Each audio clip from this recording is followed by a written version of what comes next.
Problemas respiratórios, gripe, resfriado, pneumonia. Quais os riscos? Quais os cuidados que você deve tomar? O nosso convidado de hoje é Eurico Correia. Ele é médico, diretor da Pfizer Brasil. Daqui a pouquinho, no Ponto de Equilíbrio.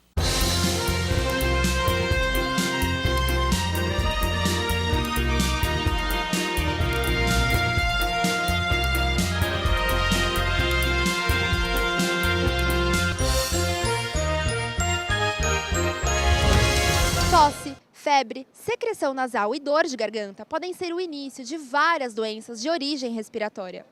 As mais comuns, como todos sabem, são o resfriado, a gripe e a pneumonia. O problema é justamente saber a diferença entre elas e como se prevenir. Com o inverno chegando, a temperatura vai diminuindo e precisamos ficar atentos e tomar alguns cuidados. Você já teve pneumonia? Pneumonia não. Não. Não. Pneumonia não. Já. Você sabe a diferença entre gripe, resfriado e pneumonia? Sei.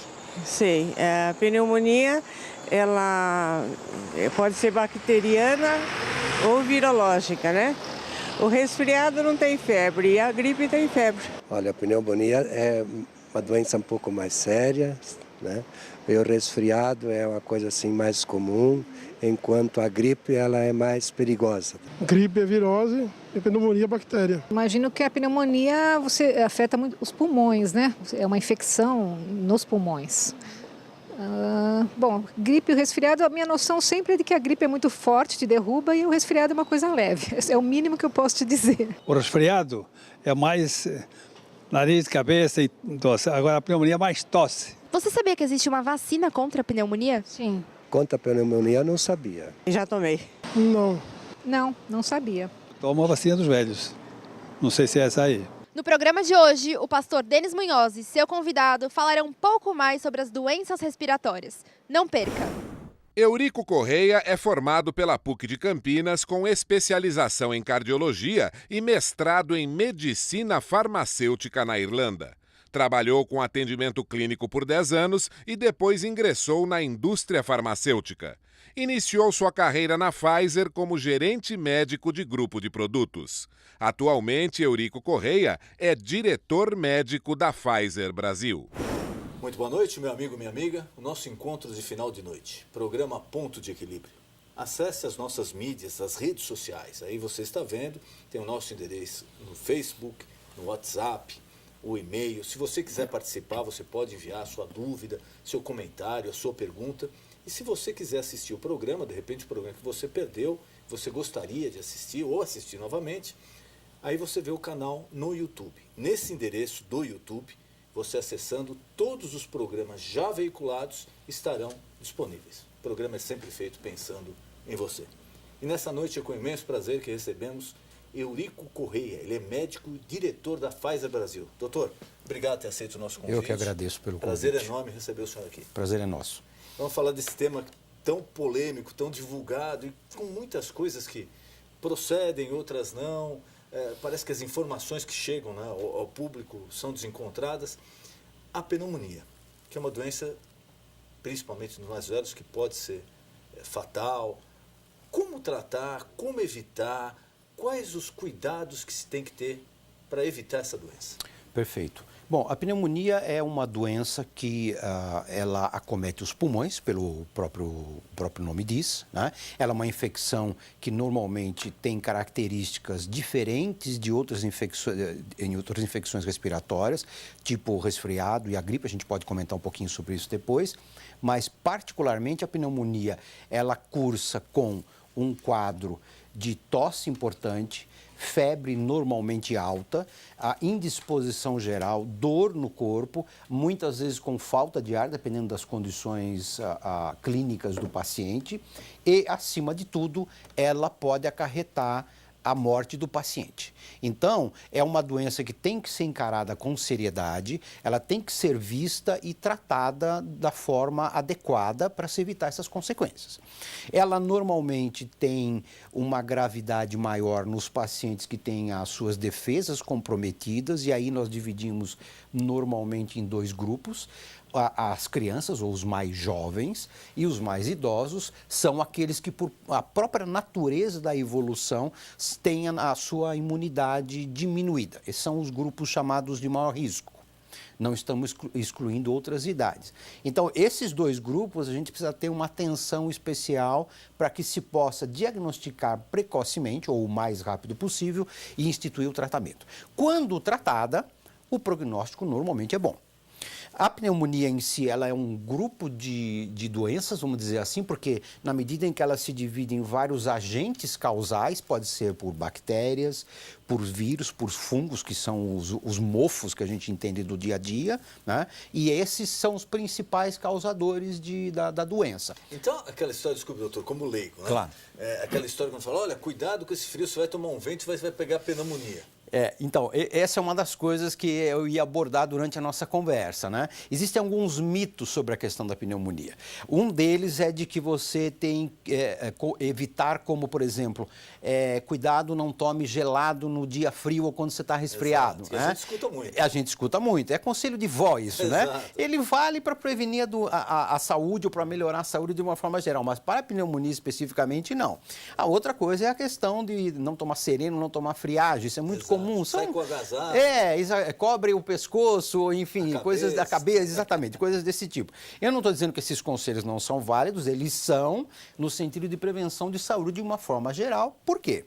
Porque o frio, de fato, agride ao indivíduo, principalmente aquelas faixas etárias que eu comentei com você. Mas também não é para super agasalhar a pessoa, porque isso também tem suas consequências. Voltando à questão da pneumonia, realmente não tomar frio, ou não tomar friagem, ou não tomar sereno, não vai diminuir a chance de você ter pneumonia. O que vai diminuir é manter a saúde em boas condições, alimentação, principalmente em idosos e em crianças, hidratação, e nós temos hoje o tema que é a questão da vacinação.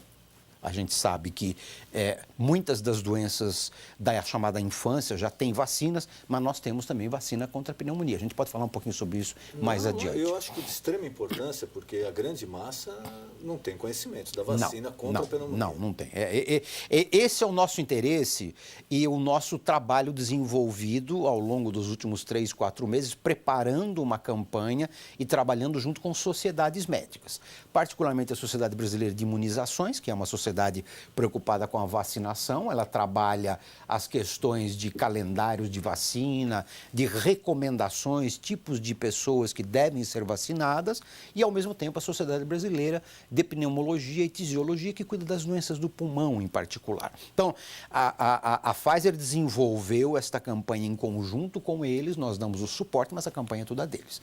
A ideia e antes talvez de mencionar a vacina, é importante lembrar o seguinte, como eu havia comentado, a pneumonia, ou as pneumonias, vamos dizer assim, elas têm vários agentes causais.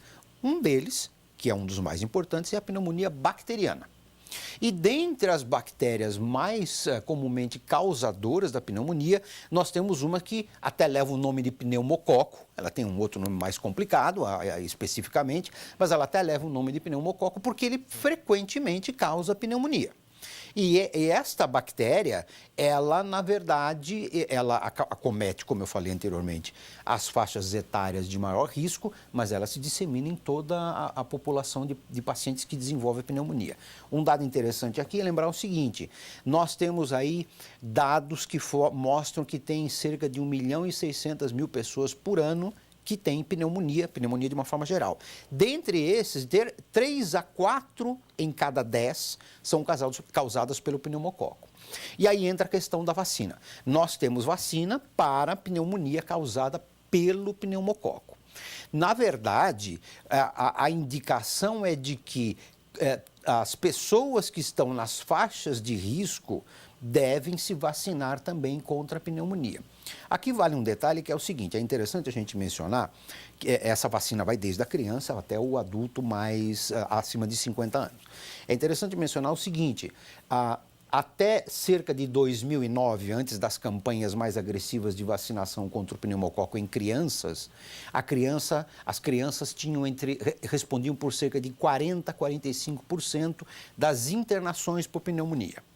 A partir do momento que a gente começou a vacinar contra o pneumococo, e os adultos anteriormente, eles tinham cerca de 30%, 25% a 30% eram responsáveis, a responsabilidade era dos adultos em termos de internação.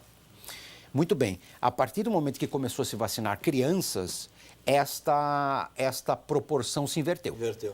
Então, o que a gente tem hoje é, os adultos acima de 50 anos são quase que metade, proporcionalmente bem mais do que as crianças em termos de internação por pneumonia de uma forma geral. Isso mostra o quê? É um dado importante que revela que vacinar tem efeito. E outra, a criança, como já tem que tomar uma série de vacinas, acaba tomando essa também. O adulto, já, principalmente quando já tem 40, 50 anos, ele até esquece de vacina. E esse é um dos objetivos da campanha, é justamente chamar atenção para o público acima de 50 anos, que de fato acredita que já tomou todas as vacinas que precisava quando tinha seus 3 anos, 4 anos, 5 anos, enfim, não precisa fazer mais nada, só que as doenças estão aí.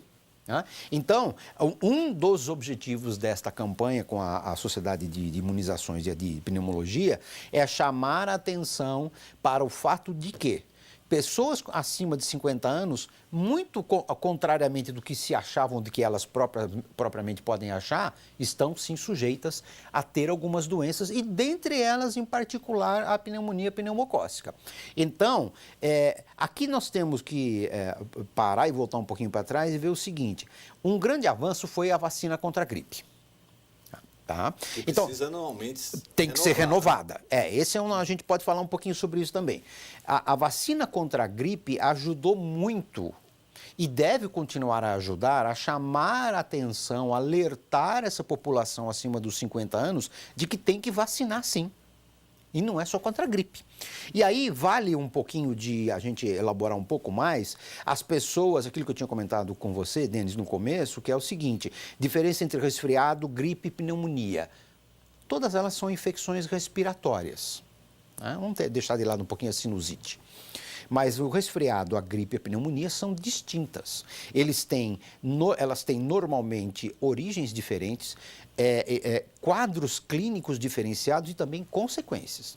Então, o resfriado, para começar essa nossa diferenciação, o resfriado é aquele quadro mais comum do dia a dia. Mais simples, né? Mais simples, nariz escorrendo, um pouquinho de dor de garganta, às vezes dor de cabeça, um pouco de mal-estar. Normalmente a pessoa não se afasta das suas atividades diárias, de repente carrega uma caixinha de lenço de papel, alguma coisa para pingar no nariz e uma aspirina aqui, outra ali e passa. Continua normalmente. Normalmente. Não costuma dar febre alta, dá um pouquinho de mal-estar. Esse é o resfriado. Ele é causado por um vírus específico, o rinovírus, inclusive. Quando a gente está falando de gripe já é um quadro mais elaborado. Ele tem, além pode começar com todos esses sintomas, mas normalmente numa intensidade maior. Normalmente ele tem uma febre que pode ser de moderada até mais elevada, causa muita dor no corpo, a pessoa muitas vezes tem que ficar acamada, isso é um detalhe importante, sente fraqueza, perde o apetite, coisa que o resfriado normalmente não causa. Normalmente o resfriado você continua comendo normalmente. A gripe mesmo, ela é causada por um vírus diferente, normalmente é o vírus da influenza. E, além disso, ela exige cuidados adicionais. Por quê? Não só porque o paciente se sente mal, mas porque ela pode servir de porta de entrada para uma infecção bacteriana. E aí entra a questão da possibilidade da pessoa que teve uma gripe, até por uma questão de que as suas defesas normalmente estão um pouco mais afetadas, o paciente se alimenta menos, ele acaba tossindo mais, ele se desidrata. Então, neste caso, o paciente fica sujeito àquilo que a gente chama de uma sobreposição de infecção bacteriana. Muito comum, inclusive. Agora, por outro lado, não justifica simplesmente tomar antibiótico porque está com gripe. Vamos fazer um alerta aqui, Sem abuso em antibióticos. Prescrição médica. Então, procurar sempre o médico. Tudo isso que a gente está falando depende de uma avaliação criteriosa de um clínico ou de um médico que a pessoa conheça, costume ir, ou então num pronto-socorro. Aí, a terceira entidade, por assim dizer, é a pneumonia propriamente dita. Essa pneumonia, ela pode ocorrer após um quadro gripal ou até mesmo durante um quadro gripal. Ela pode ser viral. Muitas vezes você tem pode vir a ter, né, um certo quadro de pneumonia, mas ainda de origem viral, que não é necessário ainda entrar com antibiótico. Porém, é preciso tomar muito cuidado, porque normalmente os sintomas se distinguem. Né? Então, o paciente que tem um quadro gripal e começa a mudar alguma das características do tipo, a febre não cede, a inapetência, que é a falta de apetite. A febre não cede assim quanto tempo, doutor? 2, 3 dias? É variável.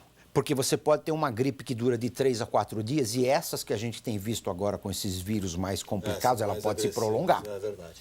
Aí a atenção tem que ser redobrada. Por quê? Porque eu posso continuar tendo sintomas desse HN1 e esses outros vírus que são transmitidos pelo Aedes aegypti e ao mesmo tempo eu posso estar começando a desenvolver um quadro pneumônico, que a gente chama. Então é muito importante a atenção médica.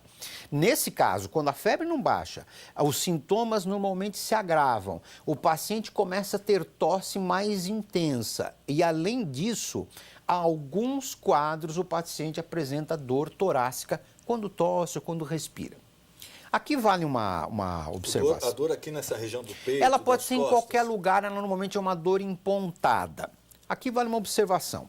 Nem toda vez que você tem um quadro gripal e tosse e sente dor, você vai pensar em pneumonia. Por quê? Porque normalmente, como nós já comentamos, o paciente que tem um quadro gripal, ele pode apresentar tosse nos estágios finais ou até mesmo durante o desenvolvimento. E não quer dizer que ele esteja desenvolvendo um quadro de pneumonia. E essa tosse muitas vezes leva a uma dor torácica. Por isso que é de vital importância, que o paciente, quando suspeita, procure um médico, porque o médico é a pessoa competente para fazer o diagnóstico.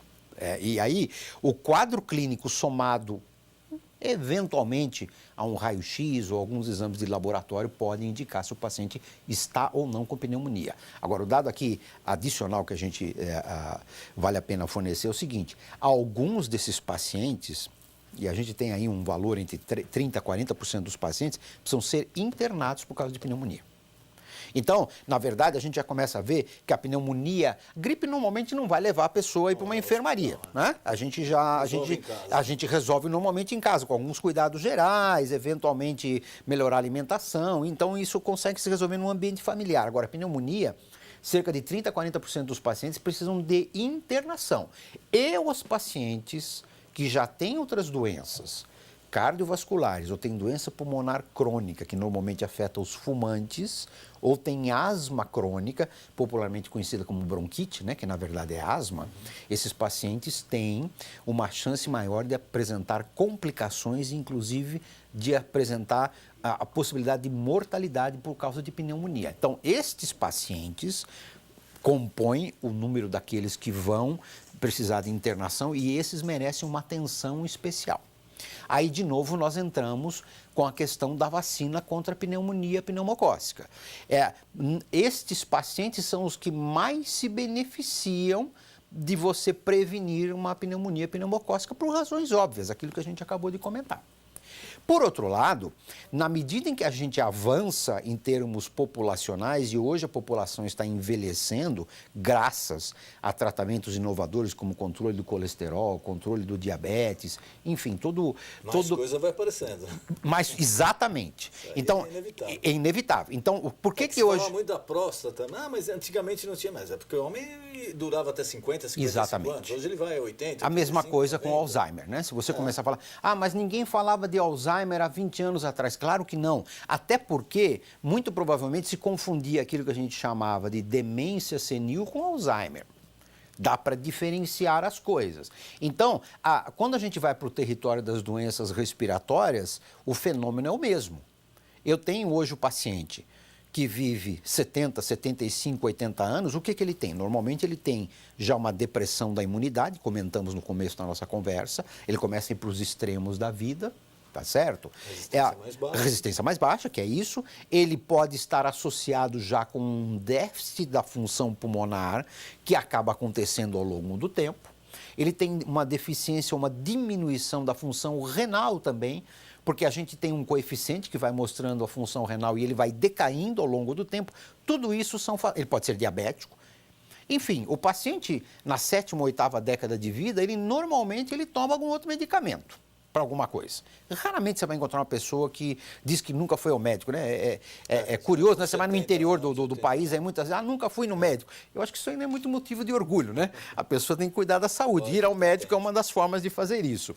Então, na medida que você avança nas décadas de vida, você começa a estar mais sujeito e com maior risco de contrair doenças que possam eventualmente complicar a saúde do paciente. Doutor, um caso muito normal, corriqueiro, que a gente escuta muito, principalmente já com pessoas acima de 60, 70 anos. Fala, ele estava no hospital tratando de outra doença e de repente ele teve que ir para a UTI, ficou na UTI 1 semana, 2 semanas, aí teve pneumonia e morreu. Quer dizer, como é que ele contraiu essa pneumonia no hospital e isso provocou a morte dele? Como acontece? Então, Denis, aí nós temos que dividir em 2 categorias. Quando você faz o diagnóstico de pneumonia, existe um negócio chamado PAC, que é pneumonia adquirida na comunidade. Essa é a que nós estamos conversando até agora. Né? Esta pneumonia adquirida na comunidade é aquela que afeta os pacientes que têm com mais idade e as crianças também, como a gente já comentou, e é para essa que nós temos a vacina contra o pneumococo. Esta pneumonia adquirida, comunidade que a gente fala é assim, eu estou na minha casa, você está na sua, no seu trabalho, etc. Isso é a comunidade, é onde nós estamos localizados. Ambiente normal. Ambiente normal. Essa é a chamada pneumonia adquirida na comunidade. Esta é aquela que normalmente é tratada ou não, dependendo do caso, com uma internação. Ela normalmente o paciente se recupera, não sem consequências, normalmente tem uma ou outra consequência, podemos comentar em seguida. Mas essa aí é a pneumonia do dia a dia, vamos dizer. Né? Então, essa pneumonia, ela é mais facilmente tratável, em geral, o pneumococo é 30% a 40% dos casos. É uma bactéria que não apresenta uma resistência importante, a gente consegue debelar com relativa facilidade, tem exceção dos pacientes que têm uma resistência menor, como a gente já falou. A outra pneumonia, que você está mencionando essa diferenciação, é a pneumonia adquirida no ambiente hospitalar. Esta aqui é praticamente uma doença totalmente diferente. Esta pode estar ou não associada a pacientes que estão entubados após uma cirurgia de maior porte ou de menor... Que é uma porta aberta, né? De entrada. Exatamente.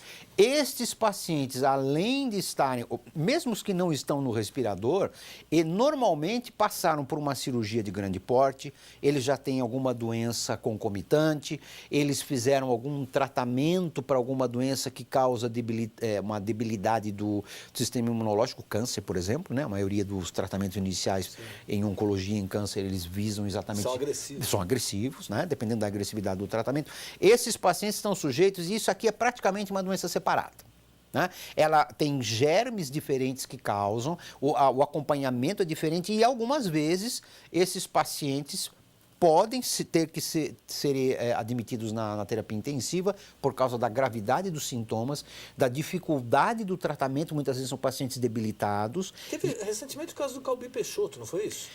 Muitas pessoas, que quando você pega a idade avançada, muitas vezes esses tipos de paciente na 8ª década da vida, 7ª década da vida, dependendo das condições de saúde, eles se complicam não somente por causa de alguma doença específica, mas porque, como comentamos já, esses pacientes já têm, por natureza, déficit de função renal, diminuição da função renal, tem algum comprometimento cardiovascular, tem algum comprometimento relacionado a diabetes, tem, enfim, doenças crônicas que configuram, de alguma maneira, uma maior debilidade. Então, paciente idoso, 7ª, 8ª década da vida, apresenta sintomas debilitantes, apresenta quadro respiratório que se suspeita seja de infecção, é melhor procurar logo atenção médica, em geral dentro do hospital. Por quê?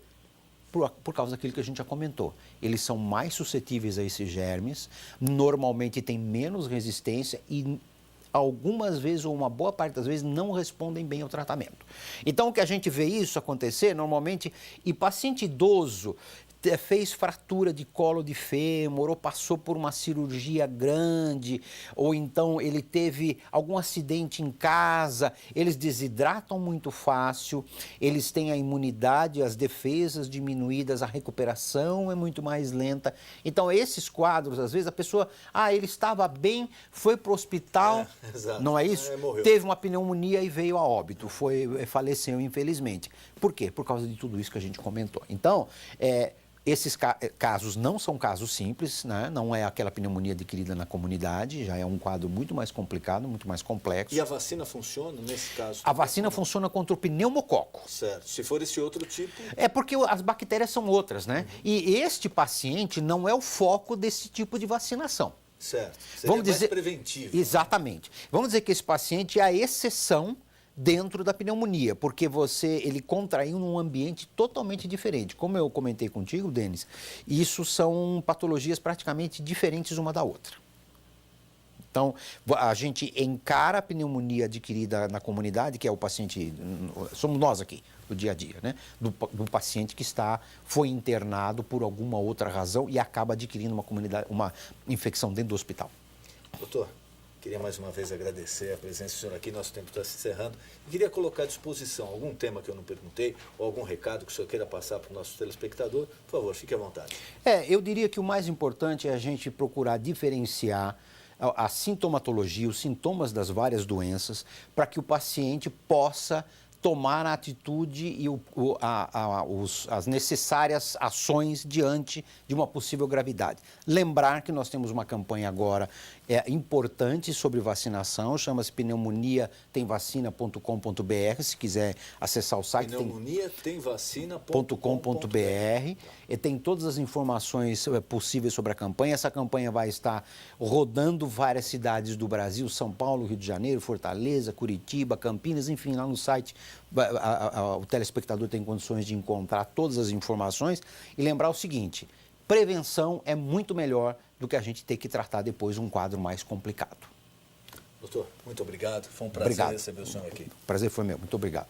O nosso encontro de final de noite. Programa Ponto de Equilíbrio. Boa noite.